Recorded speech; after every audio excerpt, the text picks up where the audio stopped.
buenos días. Sean ustedes muy bienvenidas, bienvenidos a este encuentro de Cátedra de Cátedras. Como todos sabemos, la alteración cultural generada por el COVID-19 no ha terminado de dimensionarse del todo. Los más de 2 años de duelo y de confinamiento y las consecuencias, sobre todo, que esto ha tenido en las artes y en los distintos campos de la cultura, siguen estando presentes y no se han estudiado a fondo. Esta es la oportunidad extraordinaria de hablar de dichos cambios y de ver hacia el futuro, de no pensar que el peor panorama es que el futuro se parezca al pasado que ya conocemos. Sabemos que salimos o estamos saliendo de la fase más cruenta del COVID y que sin embargo llegamos a un mundo de violencias físicas, guerra, violencias patriarcales, disparidades económicas, racismo sistémico y consecuencias en el cambio climático, y que es importante hablar de todo esto. Ese es el eje de este segundo encuentro internacional de cátedras extraordinarias que se va a llevar a cabo del 11 al 13 de octubre del 2022 como parte del Festival Cultura UNAM y que se concibe como un espacio para dialogar, para reflexionar y confrontar el presente actual en las prácticas artísticas y el desarrollo cultural de nuestros días. Organizado por la Coordinación de Difusión Cultural de la UNAM a través de la Unidad Académica, el programa de este encuentro está pensado desde el cruce interdisciplinario y hacia la exploración de las distintas posibilidades de vinculación entre la academia, la extensión cultural y la reflexión artística como prácticas incluyentes y democráticas. Para este 2022, la segunda edición del encuentro se centra, por lo tanto, en el tema de la pospandemia, una forma de imaginar futuros posibles.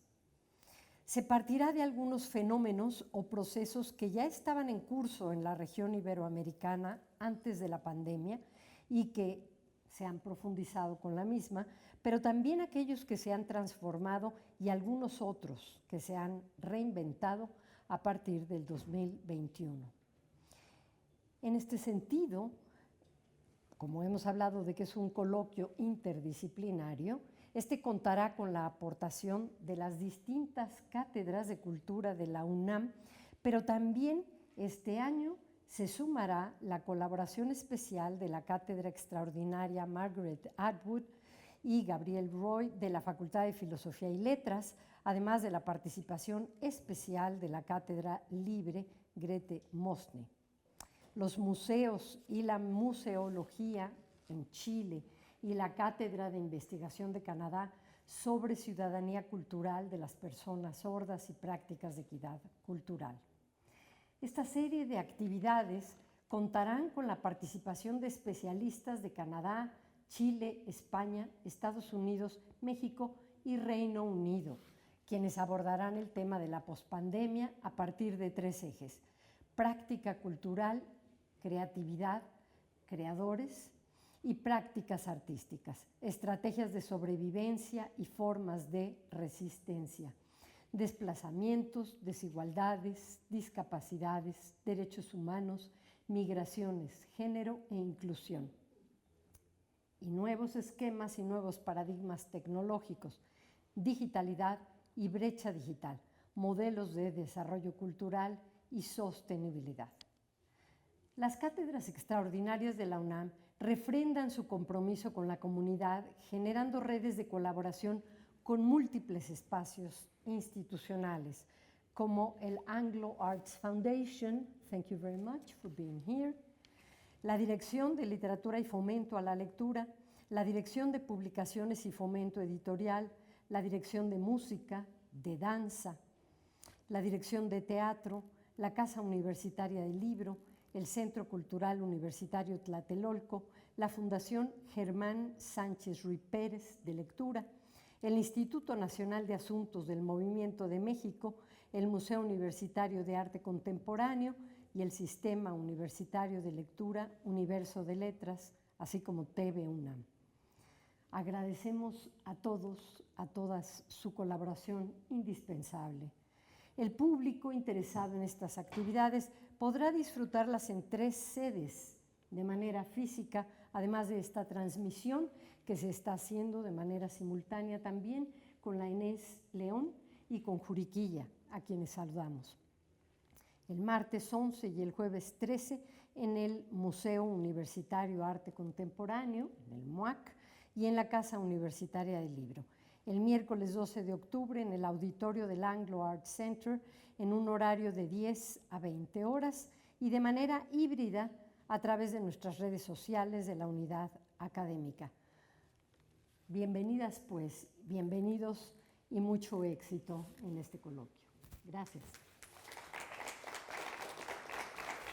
Bienvenidos todos, realmente para la coordinación de difusión cultural a través de la unidad académica y del Festival Cultura UNAM. Es un gusto poder estar con todos ustedes. En la mañana de hoy iniciamos este segundo encuentro internacional de cátedras extraordinarias con nuestro querido Javier Ibacache, quien nos acompaña presencialmente aquí en México, vino desde Chile para poder iniciar estas reflexiones. Antes de darle la palabra a nuestro querido Javier, quisiera expresar los agradecimientos por parte de la unidad académica, por supuesto a la Secretaría de Planeación y Programación y a Juan Ayala y su equipo, por hacernos partícipe de esta gran fiesta que es el Festival Cultura UNAM. A la Secretaría Técnica de Vinculación, la maestra Paula Morán y su equipo, por todo el apoyo que siempre han brindado a la unidad académica. Muchas gracias. Tenemos también, por supuesto, a todas las direcciones del subsistema de Cultura UNAM. Sin su apoyo sería realmente muy difícil poder estar aquí. Y, por supuesto, a nuestras queridas cátedras extraordinarias, que ya sumamos 16 en Cultura UNAM, que a través de sus equipos, sus coordinadores y productores han hecho posible este evento. Sin las cátedras, este espacio de reflexión y crítica sería impensable. Procedo con Javier Ibacache, es crítico y programador de artes escénicas, especializado en estrategias y proyectos de desarrollo de públicos, periodista y licenciado en comunicación social por la Universidad de Chile. Ha ejercido como crítico de teatro y danza en prensa, radio y televisión y ha colaborado en publicaciones nacionales e internacionales. Fue impulsor del programa Escuela de Espectadores en Chile, del 2006 al 2011, director de programación y audiencias del Centro Cultural Gabriela Mistral, del 2010 al 16, director del programa de programación del Espacio Diana y jefe de la Unidad de Programación y Públicos del Ministerio de la Cultura, de las Artes y el Patrimonio de Chile. Ha sido jurado del Festival Internacional Santiago a 1000 en Chile e integrante del Comité Curatorial del Festival Internacional de Buenos Aires y de Lima, Perú. Es miembro del Círculo de Críticos de Arte de Chile y docente en programas universitarios de gestión cultural y formación de públicos en Chile, Argentina y México. Bienvenido, Javier. Muchas gracias por esa presentación. Bueno, para mí es un honor y también diría una emoción estar hoy acá.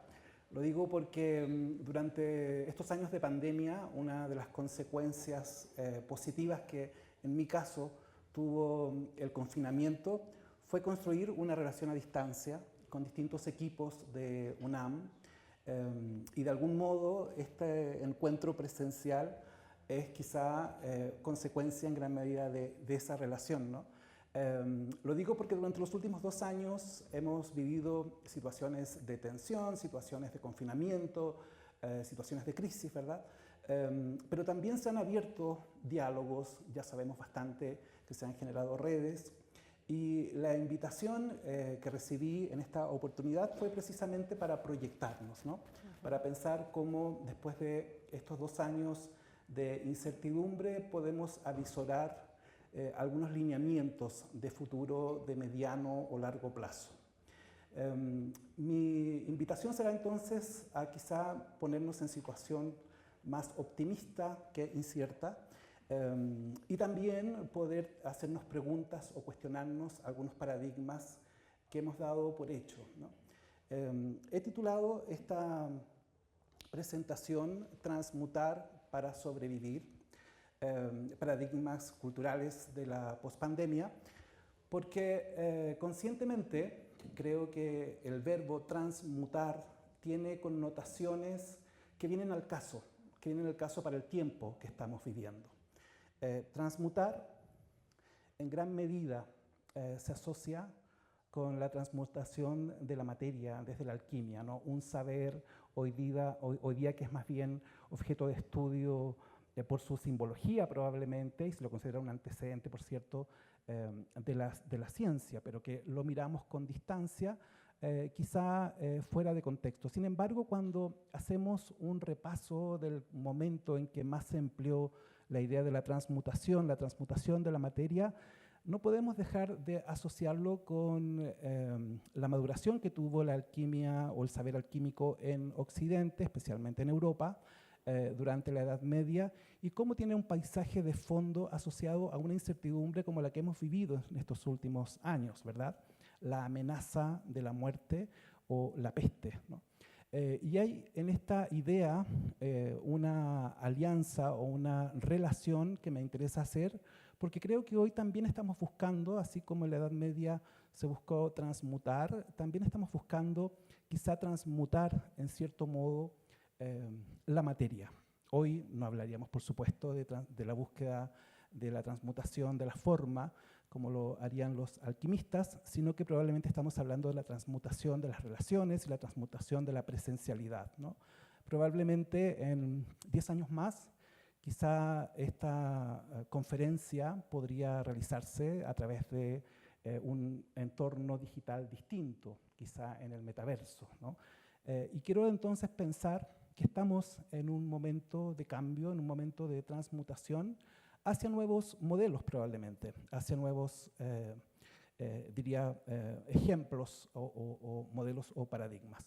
Entonces quiero hacer una presentación que por una parte va a reflexionar sobre algunos contenidos, algunas creaciones que surgieron en este tiempo, algunas narrativas que han surgido en este periodo.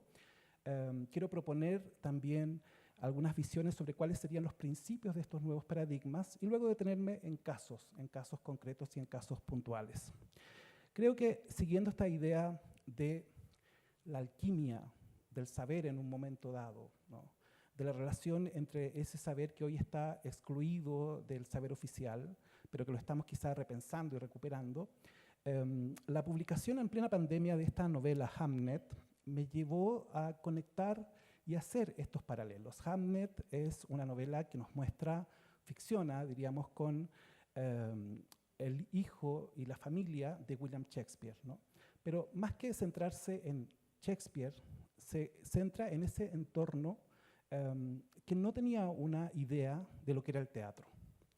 Y esa relación que se da en esta novela entre un saber quizá no oficial como hoy, o un saber quizá no racionalizado como hoy, y ese saber natural, ese principio de conexión con la naturaleza, ese principio de la hechicería, ese principio que aparece en esta novela, creo que está conectando con ciertas situaciones que hemos vivenciado en el último tiempo. En estos días que he estado en México, es mi primer viaje a Ciudad de México, he podido conocer en lo que uno puede hacer en un par de días la ciudad, las formas de relación. También he asistido a algunas presentaciones teatrales y me he dado cuenta que esta relación que se plantea en esta novela está muy presente, ¿no? Y está particularmente presente cuando la muerte amenaza, ¿no? Y en un momento como estos 2 años en que la pandemia ha significado eso, una amenaza de muerte, también ha reactivado entonces estas otras dimensiones. Esta novela nos deja sobre todo un testimonio de lo que significa, desde la perspectiva de las artes, de la cultura, ser espectador de algo, ser espectadora de algo. Es una novela que nos muestra cómo sin las herramientas que hoy tenemos de apreciación, una mujer iniciada en los misterios de la naturaleza, asiste a una representación teatral por primera vez en el Globe. Y ese relato que hace esta novela creo que nos devuelve a los principios fundamentales de lo que hacemos, por qué estamos en este campo, ¿no? En las distintas expresiones artísticas y en las distintas expresiones culturales. Estas imágenes que están viendo corresponden a una muestra organizada por la Red de los Centros Culturales de España en América Latina, que reunió trabajos de artistas visuales realizados durante la pandemia bajo la idea de paréntesis, relatos de la incertidumbre. Y es uno de los tantos ejemplos de cómo las artes trataron de dar cuenta de ese momento. ¿Qué nos dejan las artes? ¿Cómo nos representan las artes? Escogí estas imágenes porque creo que son el testimonio bien claro, bien concreto de estas alteraciones de la relación con los otros, ¿no? Que aún se mantienen. Es quizá un lugar común hablar de la distancia social, de la distancia física y de cómo esto nos marcará. Pero creo que no hemos terminado de dimensionar del todo cómo la ocupación del espacio público se vio alterado durante este periodo. Yo, como les decía, he vivido en Chile y durante la pandemia tuvimos un régimen de toque de queda prácticamente por más de 1 año y medio, ¿no? Una sociedad que cierra los espacios culturales, que debe cerrarlo por una emergencia sanitaria y además estar sometida a un régimen policial nocturno, es una alteración sustancial de los hábitos, de las prácticas, de las predisposiciones. Y creo que las artes han venido dando cuenta de esa huella que ha quedado. Y esta huella es fundamental para entender los nuevos paradigmas que están surgiendo. En contraste quizá con estos intentos en medio de la pandemia en el año 2020 de adecuarse a esta amenaza latente y cómo transformar el cotidiano, por ejemplo, de una clase de yoga adecuándose a los distintos protocolos que en los distintos países fueron desarrollándose. Ahora bien, he encontrado al menos 2 autores en este periodo que me han ayudado bastante a comprender cuáles serían los paradigmas de esto nuevo, ¿no? Fundamentalmente que reflexionan desde otros campos, desde la filosofía o bien desde las comunicaciones. Uno de ellos es Éric Sadan, un filósofo francés que ha venido desde hace al menos 10 años escribiendo acerca de la transformación digital, de las consecuencias que tiene y que tendría la transformación digital, especialmente lo que él llama la manera en que los algoritmos han alterado las formas de relacionarnos con los contenidos y con la realidad, o la forma en que la inteligencia artificial ha modelado también nuestros campos de relación. Pero él publicó en medio de la pandemia un libro que es La era del individuo tirano, que busca reflejar quizá ya las consecuencias de este proceso de digitalización aceleradas por la pandemia precisamente, ¿no? ¿Y qué nos muestra? Creo que el subtítulo es muy elocuente. Él habla del fin de un mundo común, ¿no? Y creo que sintetiza la principal amenaza en la que nos encontramos, la idea de que la posibilidad de ese pacto social que hoy se manifiesta en crisis en distintos contextos parece ser una consecuencia no solo de las contingencias políticas o sociales, sino que tiene mucho que ver con el análisis que él hace de las consecuencias de un modelo también de digital, ¿no? de las plataformas digitales, de las formas en que nos hemos ido adaptando y adecuando a estos formatos. Éric Sadan también hace un ejercicio que me interesa mucho poder compartir con ustedes, y es leer más allá de lo literal, leer de una manera simbólica las plataformas digitales, entender qué hay en el ejercicio de una selfie, qué hay en el ejercicio de la autodocumentación, ¿no? Él fundamentalmente analiza las plataformas pre-TikTok, ¿no? Porque el libro corresponde al año, se escribe en el año 2020. Por lo tanto, esta era TikTok, que es la que estamos viviendo, quizá no está del todo abordada. Sin embargo, nos permite pensar en conjunto, más allá de la pandemia, en qué estábamos antes, ¿no? Y hay 2 principios que él menciona que son fundamentales. La idea de una sociedad modelada por dos modelos económicos, la economía de la atención y la economía de la experiencia. Creo que junto con otros autores, Eric Sadan marca el año 2007, el año 2006 como años fundamentales para entender el cambio que hemos vivido en las prácticas culturales como consecuencia de la digitalización, no solo por la masificación de los teléfonos inteligentes, sino también por la masificación de redes sociales que terminaron siendo significativas en esta primera década, y junto con ello esta cultura del scroll que aún no hemos terminado de entender las consecuencias que tiene. Se refiere fundamentalmente a cómo ha incidido en la disminución de los tiempos de atención de las personas, ¿no? Hay autores que señalan hoy o juegan con la idea de que nuestro tiempo de atención o la ventana de atención es de 9 segundos, ¿no? Y todos quienes trabajaron durante la pandemia realizando contenidos audiovisuales habrán padecido esta idea del espectador infiel, del espectador que no soporta más de 15 minutos o 10 minutos un contenido, ¿no? Y hemos visto cómo nos hemos adaptado a eso. Creo que por allí hay también un cambio en la relación con el tiempo, en la vivencia del tiempo que la pandemia aceleró. Y eso tiene consecuencias, indudablemente, para los paradigmas culturales. Junto con lo que ya sabíamos, ¿no? Lo que sabíamos de los sesgos que generan los algoritmos por la manera en que hasta ahora se ha trabajado en ellos. Creo que estamos también comprendiendo mejor lo que significa un mundo desigual desde el punto de vista del acceso digital, pero un mundo no solamente condicionado por ese acceso, sino por los sesgos que se han venido confirmando en los modelos de elaboración de los sistemas algorítmicos. Irina Bloch lo retrata muy bien, ¿no? Ella viene, durante toda la pandemia estuvo dando cuenta de los estados en los que nos encontrábamos, y este es uno de los retratos que hizo para este último año, ¿no? Para referirse a lo que surgió también y lo que se hizo evidente en este periodo, que es el síndrome de la fatiga de la decisión.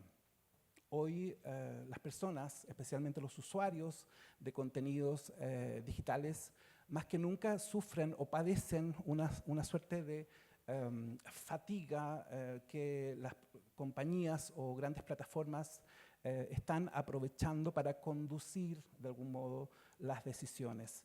De algún modo los algoritmos de recomendación ganan un protagonismo y un peso significativo que termina modelando y poniendo en jaque aquello que aprendimos hace 60, 70 años con la idea de la construcción del capital cultural. Creo que hoy, si Bourdieu pudiera mirar o observar las consecuencias de los algoritmos de recomendación, revisaría aquellos agentes que él identificaba como determinantes para la construcción del capital cultural. Creo que también esto es importante para entender el momento que nos encontramos. Si pudiéramos resumirlo en cuáles son esas dimensiones de los paradigmas que estamos viviendo, esos paradigmas, cambios en los paradigmas culturales, me atrevería a decir que hay uno que tiene relación con el cambio en la relación con el tiempo, en la vivencia que tenemos del tiempo, ¿no? Se ha producido una suerte de desacople entre el tiempo presencial y el tiempo virtual. Y eso tiene consecuencias para la experiencia, por ejemplo, como públicos, ¿no?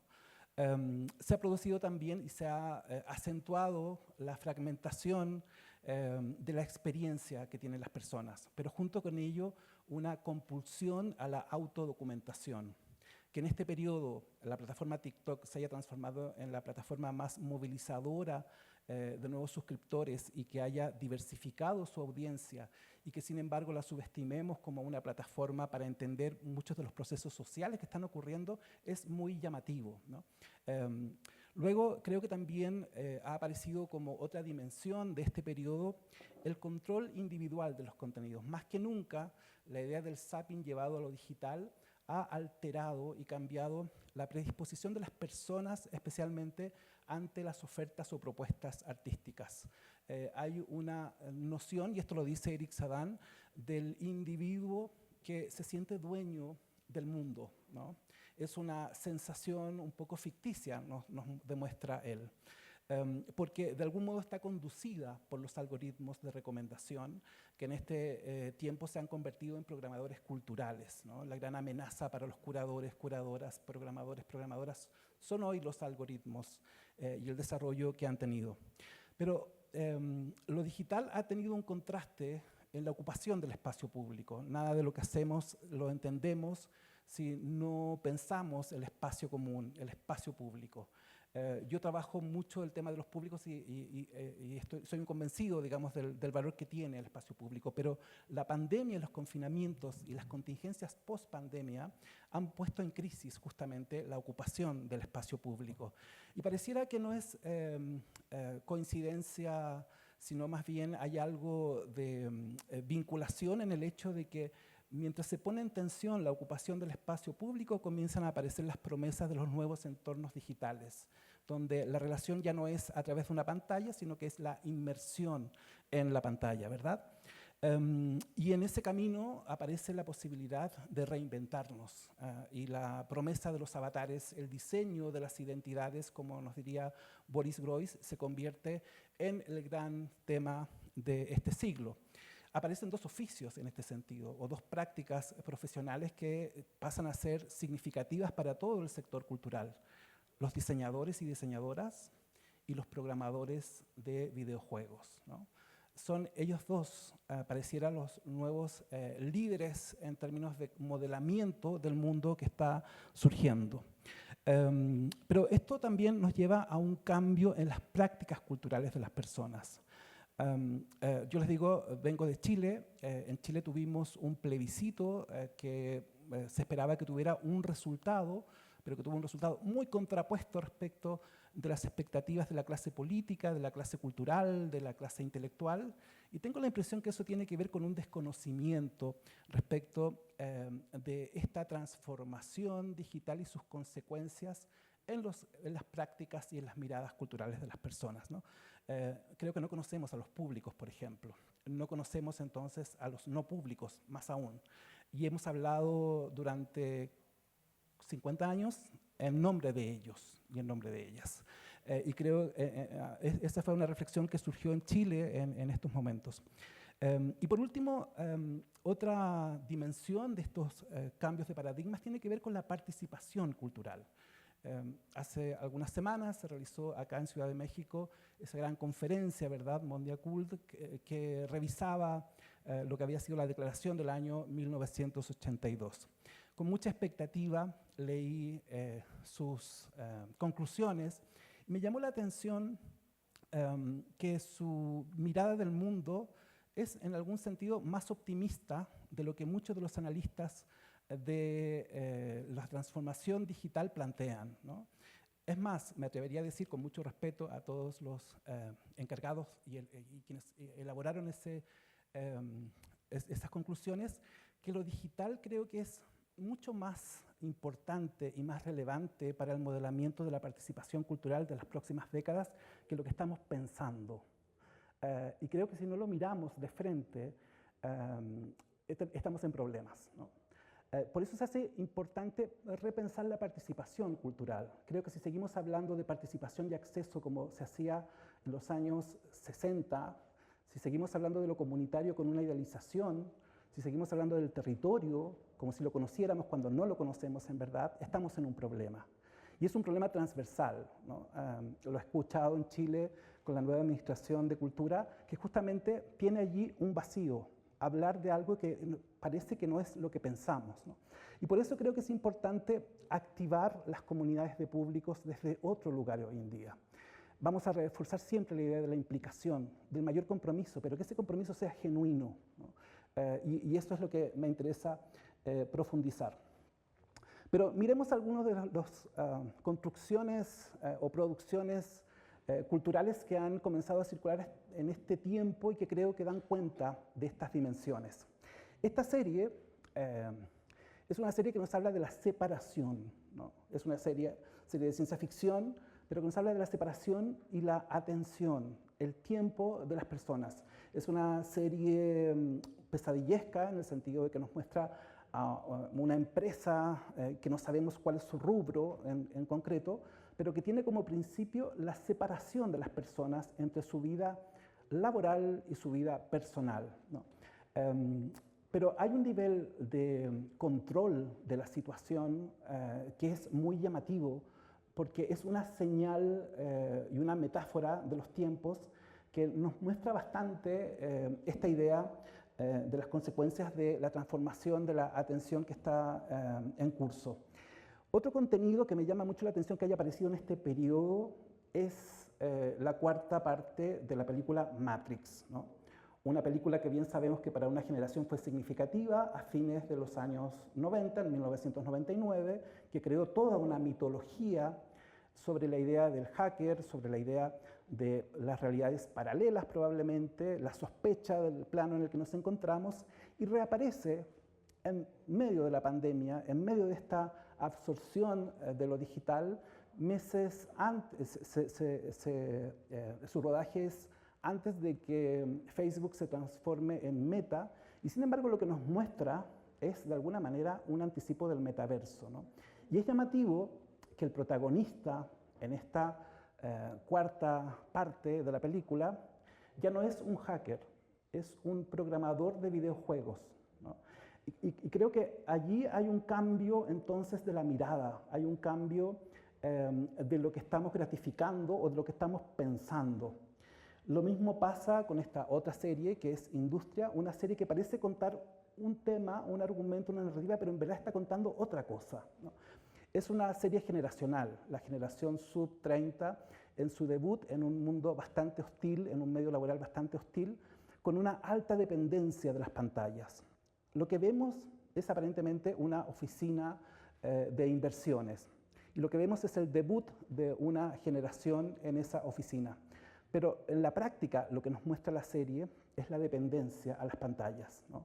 Y esa fragmentación, esa dificultad para estar presente, y cómo eso impacta en las relaciones y cómo eso modela ciertas subjetividades.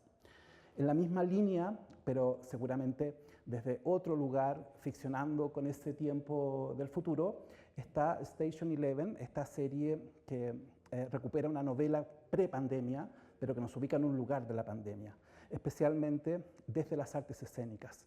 Es un mundo arrasado por una pandemia y lo que nos muestra es el intento de reconstitución de los vínculos a partir de una compañía de teatro.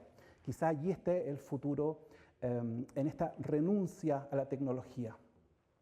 Y por último, esta otra serie que creo que también es parte de la producción de este tiempo, El tercer día, ¿no? ¿Cuál es la particularidad? Es el hecho de que haya sido la primera serie inmersiva, o así se la presentó. Una serie que tenía un capítulo en vivo transmitido desde el lugar en que se llevaba a cabo el rodaje, con la participación de una compañía especializada en experiencias inmersivas. Hay entonces un cambio en todo esto. Hay un cambio en la manera de pensar los mundos, en la manera de imaginar estos mundos, pero que tiene un espejo en el mundo real.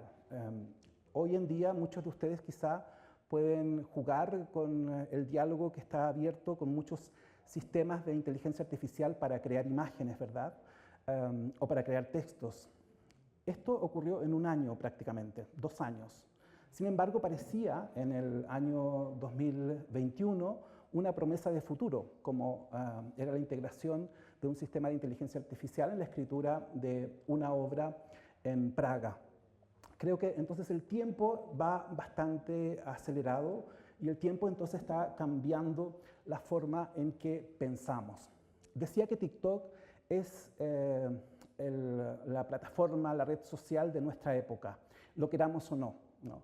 El sistema cultural tiene mucha resistencia a estas plataformas, especialmente porque hay una mirada con desdén, dado su público objetivo en una primera fase, el público adolescente, pero que no obstante en pandemia se diversificó. Y es curioso cómo llega a ocupar los grandes paradigmas de la producción cultural. Es un partner corporativo del Festival de Edimburgo. Y bien sabemos lo que significa el Festival de Edimburgo para las artes escénicas, ¿no? Y hubo varias crónicas que mostraban cómo los influencers de TikTok cautivaban más o traían más público durante las presentaciones que hacían en vivo en el Festival de Edimburgo. Ahí hay un cambio de paradigma y un cuestionamiento hacia las artes probablemente y una puesta en jaque desde dónde tomamos las decisiones, ¿no? TikTok, creo que más allá de la discusión que puede haber sobre su forma de funcionamiento, es el paradigma del tipo de algoritmo que hoy está activo y que es más eficiente, al punto de poner en riesgo la salud mental, como este estudio que muestra o advierte sobre esta idea de la alta dependencia que genera el algoritmo de TikTok y describe ese estado como el del cerebro TikTok como un cerebro de época. Ahora, los algoritmos también ayudan a la construcción de relaciones. Esta es una plataforma, una aplicación que se está desarrollando para cumplir un rol significativo en la estructuración de comunidades de lectores, ¿no? Así como Tinder se popularizó, así como OnlyFans se popularizó en este periodo, comienzan a aparecer estos correlatos en el mundo cultural que buscan construir precisamente comunidad. En estos años, con UNAM, especialmente con Cultura UNAM y especialmente con Teatro UNAM, nos hemos preguntado bastante por los públicos y hemos desarrollado seminarios sobre esta temática. Y en esa línea hemos venido también revisando lo que hemos ido aprendiendo o constatando sobre los públicos. Y hoy en día tengo la impresión que hay cierta confirmación de algunas proyecciones que se hacían en el año 2020 sobre cierta disminución que se experimentaría en la asistencia presencial a las salas. Algunos autores hablaban de 17%, otros 14%. El seguimiento que hizo Alan Brown creo que es muy revelador sobre cuál es el porcentaje y cuál es el perfil de esos públicos que dejaron la presencialidad. Pero a mí me gusta mucho pensar esto en relación con el estudio que publicó el Ministerio de Cultura de Francia, también en pandemia, un estudio longitudinal que más que hablar de la pandemia, hablaba de la transformación de las prácticas culturales y cómo lo digital estaba determinando o incidiendo en este cambio de era, ¿no? Pareciera que lo que hemos vivido está bajo ese eje, bajo ese cambio de era de las prácticas culturales. UNAM, por cierto, aportó bastante con una encuesta que hizo en línea. Entendimos también desde Argentina buena parte de lo que estaba ocurriendo allí con los públicos. Y recientemente, un mes atrás, conocimos la primera, diría, encuesta post-pandemia o post-reapertura de espacios en España sobre hábitos y consumos culturales, con cifras bastante alarmantes, ¿no? En esta efervescencia que vive el sector cultural del reencuentro y de la valoración del reencuentro, las cifras, al menos en España, son preocupantes. Disminución de la asistencia, especialmente a las salas de cine y también a las presentaciones teatrales, ¿no? Pero de los estudios me interesa mucho que corresponde a una línea de agencias, especialmente de marketing, buscando nuevas prácticas o nuevos hábitos, y que se centró en al menos 5 países, grandes mercados desde la perspectiva de esta agencia, tratando de determinar cuáles eran las nuevas definiciones de las prácticas culturales desde los adolescentes. Y este estudio puntualmente determinaba algo que para todos fue un paradigma, esta idea de lo híbrido, esta idea de la transmisión como una gran panacea que nos dejaba la pandemia. Sin embargo, lo que detectaba este estudio es que para los adolescentes la transmisión en línea, el Zoom o todo lo que hacíamos como transmisión híbrida no era tan relevante. Lo relevante para esta generación parece ser lo inmersivo, ¿no? Más que el streaming. Y es aquí donde hay un cambio importantísimo que creo que no hemos dimensionado del todo cuáles son las consecuencias que puede tener. Lo inmersivo ya estaba antes de la pandemia. Había una promesa con el Teatro del Futuro, por ejemplo, en Corea del Sur en el año 2017. Pero lo que hizo la pandemia fue abrir los experimentos, abrir los laboratorios, desde este cruce entre una plataforma de videojuegos como Minecraft con una compañía de teatro para montar un clásico de Chekhov, hasta esta gran experiencia que todos la valoramos como la más importante probablemente de lo inmersivo en pandemia, la versión que hizo la Royal Shakespeare Company con la posibilidad de tener una experiencia de realidad virtual a distancia, ¿no? y que fue una experiencia paradigmática. Pero después de la pandemia esto ha continuado acelerándose. Muchos de ustedes probablemente han tenido la oportunidad de asistir a muestras inmersivas, habrán visto la discusión que se genera, habrán visto cómo la gratificación está puesta en la autonomía del visitante, en la posibilidad de la autodocumentación, pero con la discusión de si esa experiencia estética es o no la experiencia original de la obra, ¿no? No obstante, hay laboratorios, especialmente en Barcelona, que están preguntándose cómo llevar lo inmersivo más allá de estas muestras, cómo integrar y hacer cruces. El Centro de Artes Digitales Ideal, en este sentido, creo que es importante seguirle la pista por cómo está apostando por plantear nuevas preguntas. Ellos hicieron o tienen al menos el mérito de haber montado, estrenado y producido el primer musical inmersivo, ¿no? Dentro del Festival Grec este año. Y en la misma línea, una gran institución que desde hace más de 20 años viene pensando en cómo ampliar sus audiencias, el National Theatre ha venido reforzando el estudio de las experiencias inmersivas, haciendo ya un cruce entre los registros en 360 grados y la posibilidad de tener esta experiencia a distancia. Comienzan a aparecer estos paisajes, estaciones inmersivas que son un cruce entre realidad virtual y experiencia presencial. Son experiencias híbridas, ¿no? Que tengo la impresión que van a ser experiencias corrientes con un alto potencial para difundir contenidos, pero también son experiencias que van aparejados de la realidad aumentada, cuando tengo el contenido en casa, ¿no? Que son las dos líneas que viene trabajando este estudio. No obstante, es un trabajo que hoy sigue siendo un trabajo de laboratorio, porque requiere alta inversión y alta exploración.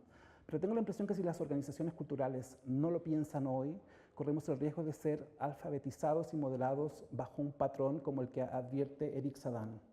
Ya lo está haciendo la ópera con estos ejercicios incipientes como esta producción italiana de la Traviata para una experiencia inmersiva.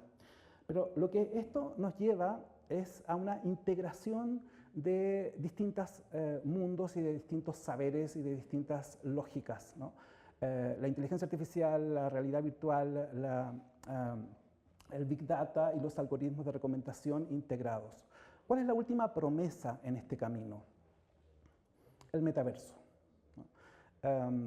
Que es algo de lo que se está hablando bastante, como la gran posibilidad de un futuro donde lo artístico, lo creativo o lo cultural tendrían un nuevo campo gracias a una lógica de gestión distinta, especialmente integrada con los NFT, y gracias a una idea de creación de nuevos entornos digitales donde los espectadores y los públicos tendrían nuevas vivencias, ¿no?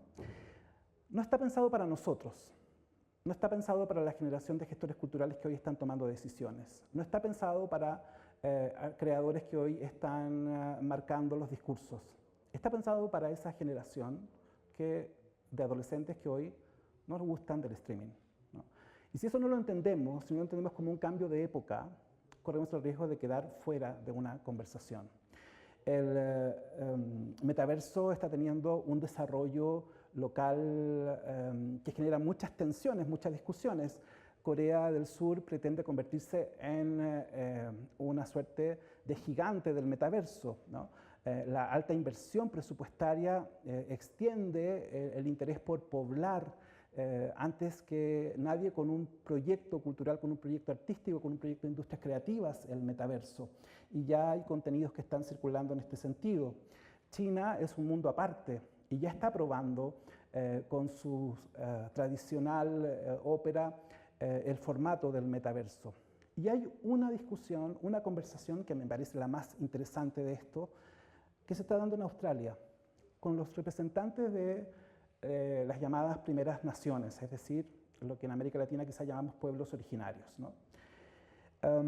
Ante la posibilidad de que el metaverso sea modelado y poblado por grandes corporaciones que ya tienen modelado el Internet, agrupaciones que pertenecen a las primeras naciones de Australia están proponiendo ser los primeros en estar allí. Están proponiendo ellos ser los colonizadores de este nuevo espacio, ¿no? no es una discusión entonces respecto de la tecnología, es una discusión cultural. Y si no lo entendemos así, corremos el riesgo de vivir de prejuicios y quedarnos fuera de un proceso que está cada vez más acelerado, cada vez aparecen más aplicaciones o más experiencias que acercan la posibilidad de entrar en este ecosistema digital que tiene la particularidad de reforzar la interacción. Ya no es una relación con la pantalla, sino que es estar dentro del contenido. Eso conlleva todo un ecosistema en términos de producción, en términos de lógicas de producción y en términos de expectación, ¿no? Hoy día los equipos que se necesitan para tener una experiencia en el metaverso son en general ejercicios o cascos de realidad virtual, aunque hay muchos metaversos que facilitan su acceso sin necesidad de este equipamiento. Pero hay un proceso acelerado de desarrollo que creo que lo veremos en los próximos, este año 2023, como el año en que todo este ecosistema buscará hacerse más amable, buscará estar a la mano de todos, ¿no? Es la batalla por los nuevos dispositivos de la realidad inmersiva que se traducirá y tendrá consecuencias para la realidad virtual. Hay agencias que dicen, agencias enfocadas en el análisis de las proyecciones, especialmente de nuevas tecnologías, que dicen que el año 2026, al menos el 25% de la población usuaria de Internet pasará 1 hora en el metaverso. Es una proyección muy optimista, ¿no? Hay otras agencias como McKinsey que proyecta esta alta penetración del metaverso hacia el año 2030. Pero son dos momentos, estamos en un momento que es un momento, una puerta de entrada hacia una conversación donde hoy las industrias creativas están teniendo una preponderancia en la conversación, pero no así quizá el sector cultural desde una reflexión más crítica de lo que esto implica o una reflexión sobre el potencial que conlleva. Hay experiencias que podemos desde ya comenzar a mirar, ¿no? Cómo el teatro está tratando de situarse en el metaverso, cómo el teatro está buscando, con experiencias de laboratorio, con experiencias de testeo, adoptar los NFT como modelos de gestión, así como ya lo adoptó una parte de las artes visuales, ¿no? Y comenzaremos a hablar quizá de teatro verso. También las experiencias inmersivas teatrales comienzan a ser corrientes y hay agencias, laboratorios que están ayudando u ofreciendo acompañamiento a las compañías teatrales para tener desarrollos en este sentido. En Chile se ha puesto en marcha el primer metaverso musical, al menos de Sudamérica, y un desarrollo local que busca poder vincularse con toda la región. Y hemos tenido ya conciertos en el metaverso de artistas que tienen una alta fidelización entre jóvenes y entre adolescentes.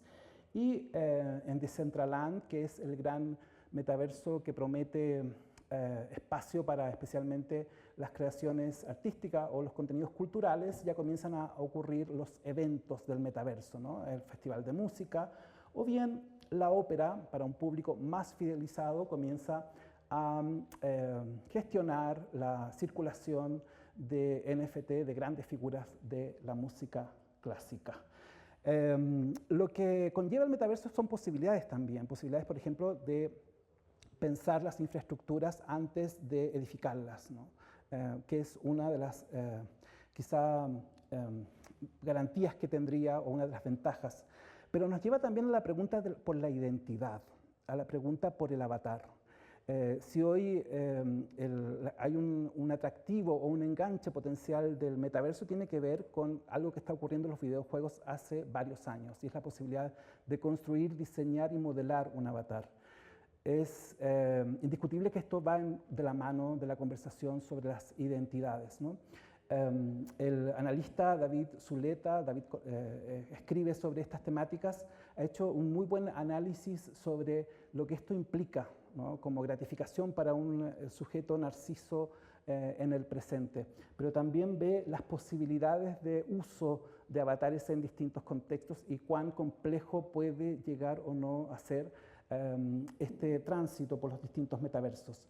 Pero aparecen también iniciativas que modelan, diríamos, avatares que no existen o nuevas formas de pensar las identidades.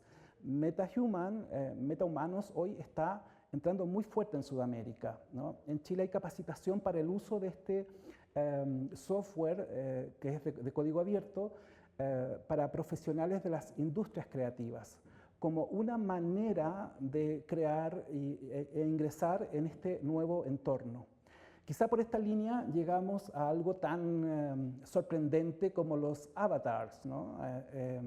Este show que se está presentando, que se estrenó, debutó este año en Londres, con un nivel de concurrencia, con un nivel de convocatoria, con una demostración de cómo ponemos en crisis la memoria, en crisis la manera de recordar, la reactivación de una cultura que creo que es significativo, ¿no? Desde la neurociencia, la discusión es si todas estas experiencias inmersivas generan la misma huella de recuerdos que una vivencia real, que una vivencia sensorial. Y las primeras indagaciones dicen que sí. Yo he estado haciendo una investigación también en paralelo en torno a proyectos de metaverso y hablando con muchos de sus usuarios más incondicionales, es impactante la emoción con la que te transmiten cómo ha sido su experiencia de estar en la Estación Espacial Europea, por ejemplo, o estar en Marte, o estar en la profundidad del mar, ¿no? Esas experiencias inmersivas se graban con el mismo registro de una vivencia real. Y creo que allí aparece entonces también otra discusión que tendremos a futuro, ¿no? Sobre el optimismo o la crítica sobre estos nuevos entornos digitales. Pero hay algo que cruza estas nuevas conversaciones y son las narrativas, ¿no? Quizás es allí donde el sector creativo y el sector artístico en estas nuevas paradigmas puede hacer un aporte. Cómo pensar de otro modo, con otros modelos, el storytelling o la elaboración de storytelling. ¿Podemos construir colectivamente, comunitariamente las nuevas narrativas?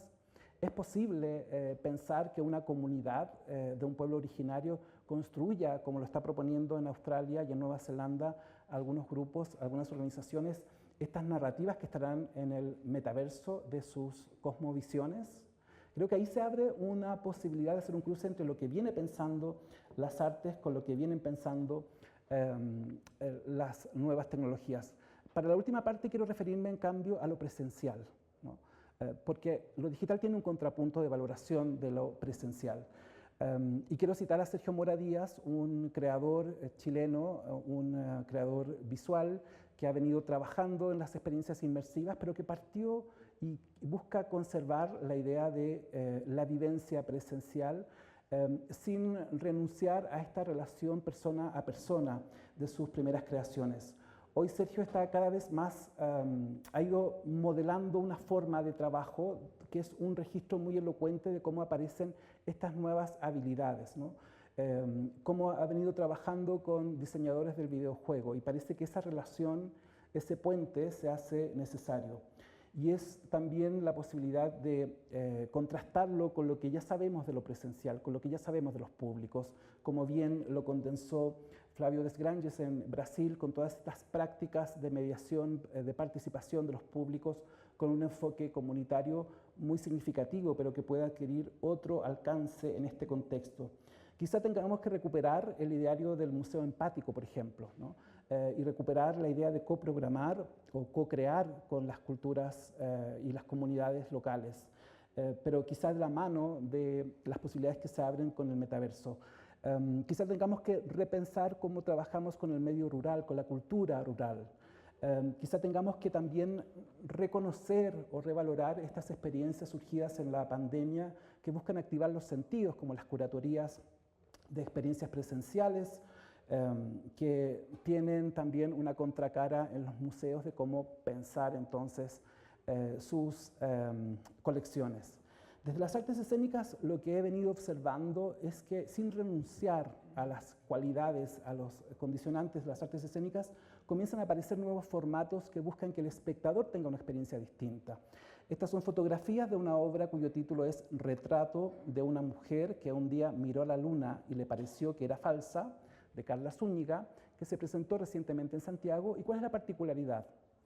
Sitúa al público al centro, literalmente, sobre una plataforma circular que está desplazándose permanentemente. Los 50 espectadores que están en esa estructura están siendo conducidos permanentemente para poder ir mirando desde 4 escenas, 4 espacios distintos, el desarrollo de la obra. Y tiene 2 ventajas, podríamos decir, en este contexto. Conserva la atención del público, es una obra de 2 horas, que sin embargo capta la atención del público porque instala una atención distinta.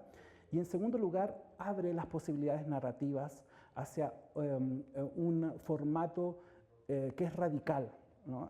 Lo que ha hecho Manuel Morgado, el director de este montaje, es muy visionario respecto a cómo pensar el público de hoy.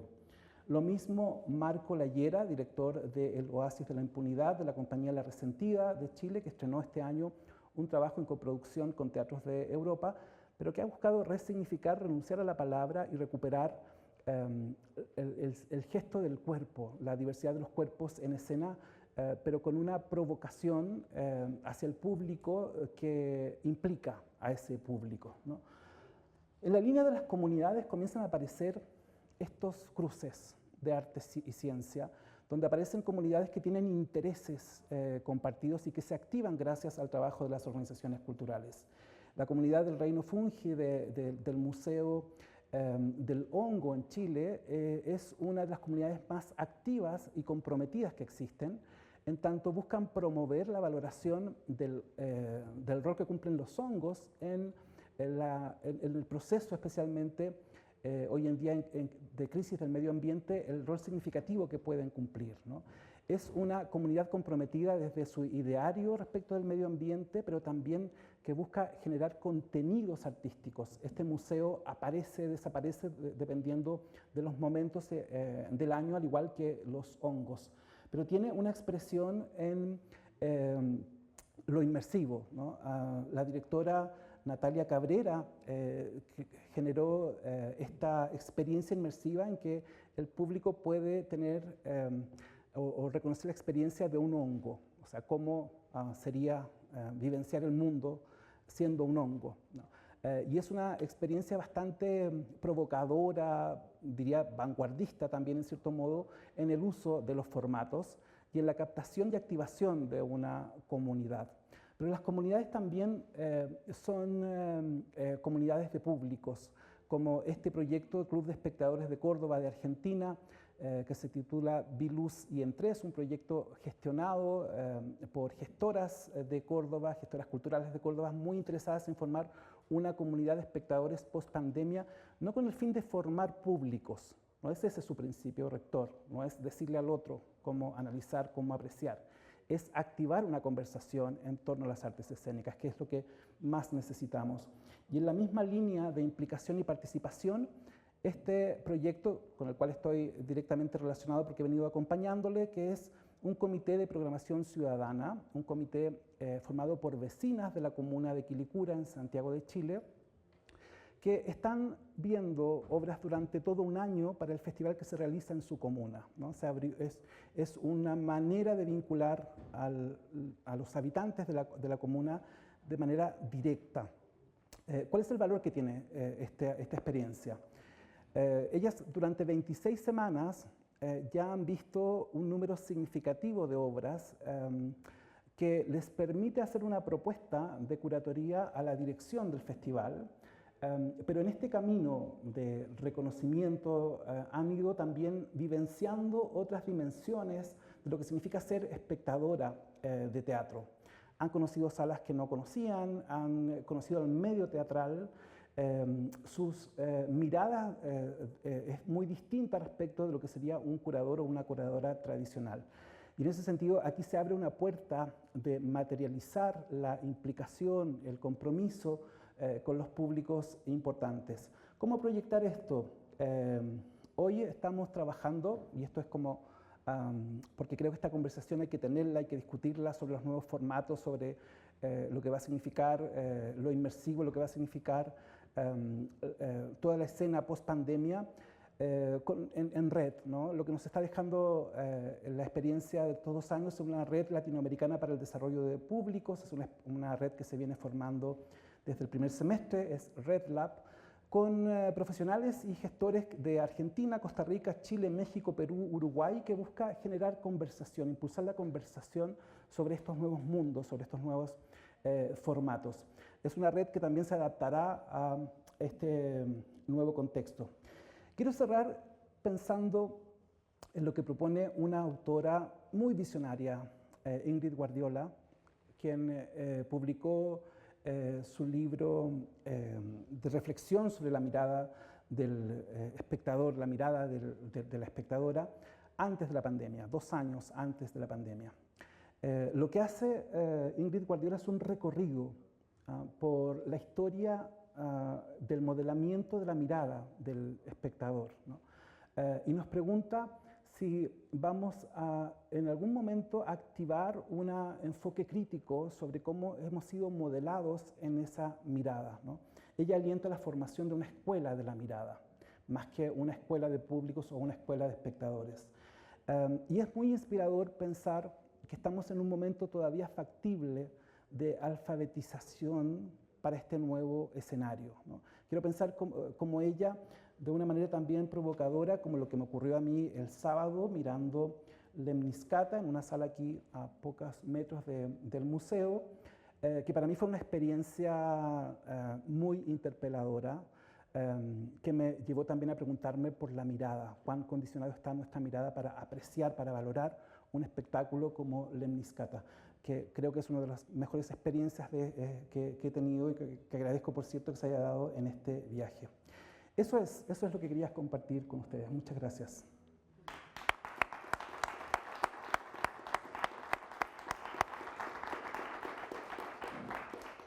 Muchísimas gracias, Javier.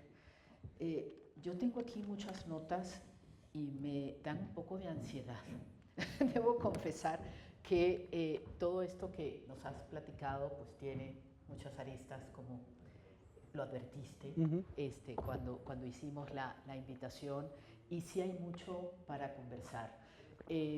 Estamos conectados, no sé, estaba checando ver si es el momento de interactuar con Javier, aprovechar que lo tenemos aquí para ver si tenemos preguntas del público, tanto virtual como presencial, que pudieran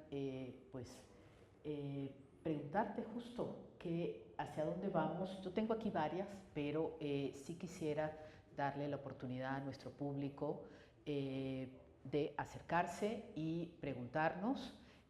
Yo puedo empezar con algunas cosas que tengo aquí para dar chance a nuestro público a atreverse a hacer la pregunta, comentario, lo que requieran para poder tener esta ampliación de los horizontes que nos acaba de presentar Javier.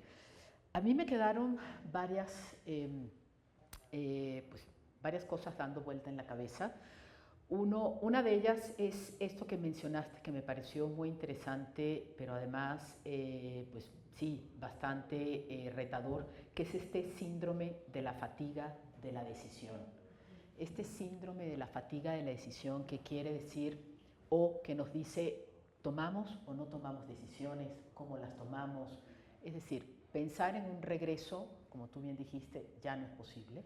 El mundo nos cambió, pero las prácticas culturales nos dan un panorama de lo que hemos venido viviendo en estos 2 últimos años y hacia dónde vamos. Parece que regresamos en algunas cosas que tienen que ver con las comunidades y con este museo empático, que lo llamaste de alguna manera, lo anclaste al museo, pero que yo voy más hacia esta comunidad empática o hacia gestores culturales que debemos buscar empatía para poder crear con las localidades.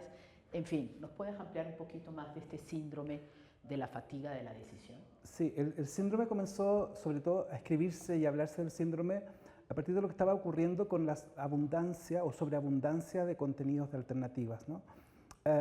Asumiendo que estamos en un mundo desigual, asumiendo que siempre estamos hablando de un sector de la población que tiene acceso a plataformas, ¿no? Ese sector que tiene acceso a plataformas durante la pandemia diversificó sus alternativas, ¿no? Y en promedio el público de streaming o el público de las plataformas de streaming tenían al menos estaban suscritos a 3 plataformas.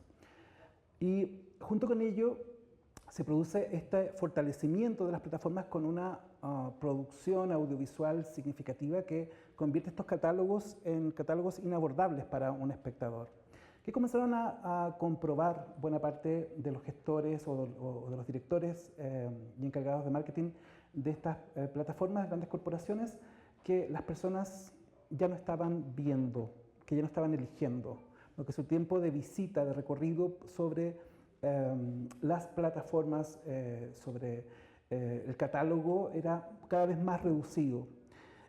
Y el tiempo de atención, esto va directamente relacionado con el tiempo de atención de las personas, se convierte en una ventana significativa, determinante. Cuando alguien tiene que tomar decisiones frente a no solamente las series que verá, sino que está en permanente decisiones sobre el traslado que hará en una ciudad, sobre la música que escuchará, cuando comienza eso a convertirse en una tensión constante del día a día, el diagnóstico es que comienza a aparecer este síndrome de la fatiga, donde ya no queremos elegir, donde ya no queremos tomar la decisión y queremos que alguien lo tome por nosotros. Ese alguien son los algoritmos hoy en día, ¿no? Por eso creo que, por ejemplo, para el sector cultural sería interesante problematizar cómo operan los algoritmos de recomendación, cuáles son sus principios, quizá fortalecer y generar nuevos algoritmos de recomendación, pero porque la vivencia de las personas con los contenidos está cruzada por estas situaciones. Ahora bien, lo empático o el trabajo con las comunidades es un contrapunto para ello. Es la recuperación de lo presencial, es la recuperación precisamente de esa relación. Por eso ponía como ejemplo este trabajo con las vecinas de Quilicura, que una vez por semana viajan a las salas de teatro que no conocían, muchas de ellas, a ver obras. Y la relación que se ha ido construyendo es muy relevante y es un testimonio de cómo podemos contrapesar probablemente este síndrome de la fatiga de la decisión. Clarísimo. Tenemos una pregunta justo de nuestra casa de estudio en Enes León. Alicia Escobar Latapí, te saludamos desde aquí, desde México, y muchas gracias por participar desde la distancia en esta primera conferencia del encuentro. Dice, en agosto regresamos totalmente a actividades presenciales y retomamos la programación normal, entre comillas, previa a la pandemia, pero hemos padecido la falta de público. No hay la misma respuesta a las mismas actividades. ¿Crees que esto se deba a que la pandemia modificó las expectativas de las nuevas generaciones? ¿Qué hacer? Casi que auxilio. Claro, ¿qué hacer? Yo creo tener un plan, tener una estrategia, ¿no? Pero siendo sintético, para no repetir muchas cosas que a veces decimos sobre los públicos, creo que necesitamos conocer a los públicos, conocer a los nuevos públicos y entender que estamos en una transformación significativa. Que muchos públicos fidelizados de antes de la pandemia no volverán. Así lo dicen por lo menos muchas indagaciones, un 14% se decía. Y tenemos que preguntarnos cómo trabajamos con los nuevos públicos que podrían llegar. En Chile hay instituciones, hablo de lo que conozco, pero hay por lo menos 2 instituciones que cifran sus nuevos públicos a través de la taquilla en un 50%. Y es un problema para ellos, porque son públicos que tienen otros hábitos, otros capitales culturales y otras expectativas respecto a las organizaciones. Y las organizaciones se están preguntando, que son teatros consolidados, teatros con una programación definida, con una línea curatorial, ¿qué hacer? ¿Cómo nos adaptamos? ¿Los escuchamos? ¿Cambiamos? Y ese es un proceso que se está dando. Creo que hay que preguntarse por los nuevos públicos, pero preguntarse de verdad quiénes son, ¿no? E indagar en ellos. Estamos en el momento. Ahora, una recomendación concreta es cambiar los ejes de segmentación, cambiar los criterios de segmentación con los que hemos trabajado, quizá cambiar la forma en que pensamos a ese público, cuáles son los arquetipos de públicos que estamos pensando, revisar la experiencia de público que estamos ofreciendo después de la pandemia, cuál es el diseño de experiencia que proponemos. Y creo que pensar en que ese público del mañana es el público que hoy está conectado con los videojuegos, ¿no? Si eso no lo dimensionamos, estamos todavía en un plano de lo ideal, que corremos el riesgo de tener diagnósticos que la realidad luego no la refleja. Claro, claro. Muchísimas gracias. Y nos vamos con una última pregunta, ya estamos llegando al final. Ricardo Ruiz Lezama te pregunta, ¿consideras que las experiencias inmersivas serán el nuevo teatro? ¿Morirá el teatro como lo conocemos? Yo creo que no va a morir, o sea, soy optimista, soy militante del teatro hace muchos años, entonces lo digo desde allí. Tengo la impresión por la investigación que he estado haciendo, conociendo distintas iniciativas de pequeña escala o gran escala en Santiago de Chile, en Valparaíso, sobre este tema, que hay una oportunidad. Hay una oportunidad para complementar y enriquecer la experiencia. Creo que el teatro como lo conocemos tiene una oportunidad de resistencia, tiene una oportunidad de dotar de valor a la experiencia que quizás no lo ha hecho del todo, pero necesita replantearse sus enfoques, necesita replantearse quizás sus modos de curatoría y necesita abrirse genuinamente a los públicos, a conocer a sus públicos y a abrir espacios de diálogo, de participación. Creo que sin eso, si se continúa en la caja de cristal donde yo sé todo, estamos en problemas. Sí, adelante. Una pregunta del público. Aquí presencial, gracias. Bueno, primero una felicitación, es interesantísimo todo lo que dijiste, Javier, abre un nuevo horizonte en realidad. Y mi pregunta no tiene que ver tanto con un sentido práctico, aunque sé que como gestores culturales apuntamos hacia allá, sino con algo que se cuestione más acerca de cómo es nuestro mundo ahora. Yo creo que los deseos nunca han venido de nosotros. Creo que el sistema freudiano se dio muy bien cuenta de eso. Siempre son inoculados por alguien más. Pero ahora el paradigma ha cambiado y parecen venir justamente de los algoritmos. Aunque estos se diseñan de manera particular, vamos a decir, según la especificidad de cada uno de los consumidores, se han detectado constantes. Hay alguna serie que se pueda definir como parte de los deseos de quienes ahora vivimos, construida por los avatares y por los algoritmos. La paradoja es que hoy nosotros estamos trabajando para los algoritmos. Esa es la paradoja. Hemos construido como un mundo donde nosotros cumplimos una función, ¿no? A partir de la vigilancia de nuestras interacciones digitales, a través de la toma de decisiones. Entonces, pareciera que hay un inconsciente digital, de esto escribe Byung-Chul Han, por cierto, un inconsciente digital que está modelando nuestro tiempo.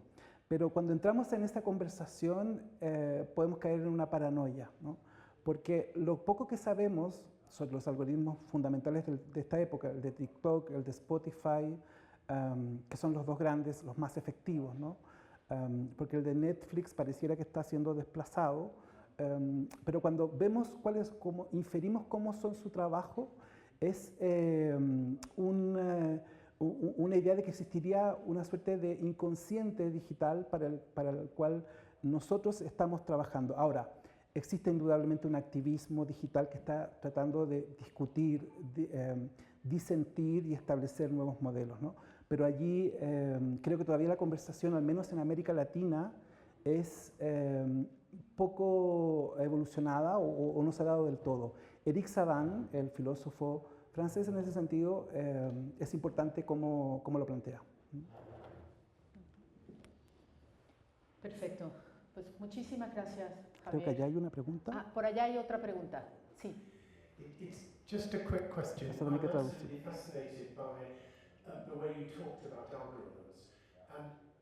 Do you share my worry that preocupación en el sentido de que por la la forma en que los algoritmos hablan acerca de las decisiones que la gente ya ha tomado y refuerza estas decisiones, duplican estas decisiones, lo que eso va a llevar gradualmente es a hacer más estrecha, más pequeña esta experiencia cultural. Okay. Could you repeat the last? ¿Puede repetir la última parte, la última frase de su pregunta, por favor? Debido a la forma en que funcionan los algoritmos, refuerzan y repiten las decisiones que ya se han tomado y el riesgo es que se lleve una experiencia cultural cada vez más limitada o más estrecha. ¿Sí? Mi impresión, espero responder a la pregunta, es que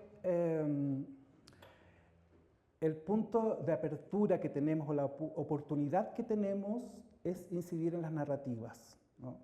Desde el campo cultural, desde el campo creativo. Algunas experiencias en Santiago de Chile, que hoy día son proyectos, preproyectos, así lo están pensando o así se lo están planteando, ¿no? Y cuando decimos incidir en las narrativas, incidir en el storytelling, significa repensar lo que han sido los modelos de storytelling que hasta ahora se han masificado, ¿no? Hay proyectos que todavía están en fase que se proyectan realizarse, que buscan trabajar con adolescentes o buscan trabajar con pueblos originarios para construir colectivamente estas nuevas narrativas. Creo que esa puerta está abierta y creo que por allí podríamos quizá incidir desde el mundo cultural respecto de este escenario que parece amenazante, ¿no? Pero todavía son proyectos preliminares, ¿no? Quiero enfatizar eso. Más bien alentaría al sector cultural a que abra laboratorios de colaboración con diseñadores de videojuegos y con mediadores o mediadoras para trabajar con las comunidades y construir ese nuevo relato y esas nuevas narrativas. Creo que allí hay una oportunidad, pero hasta ahora no he visto en concreto que este ideario se materialice. Muchísimas gracias, Javier. Bueno, nos dejas un panorama optimista. Me gusta que seas optimista, porque así lo somos. Estamos construyendo estas narrativas y vamos por ello. Pues muchísimas gracias a todas, a todos por acompañarnos en esta primera actividad del segundo Encuentro Internacional de Cátedras Extraordinarias. Agradecemos, por supuesto, a todos los presentes y a los que nos siguen en línea y los invitamos. A las 12 del día tendremos la segunda actividad que se llama, para seguir un poco en esta misma tónica, se llama El presente es el futuro, los horizontes del sector cultural en la pospandemia. Será un gusto tenerlos también con nosotros a partir de las 12 para esta segunda actividad. Muchas gracias.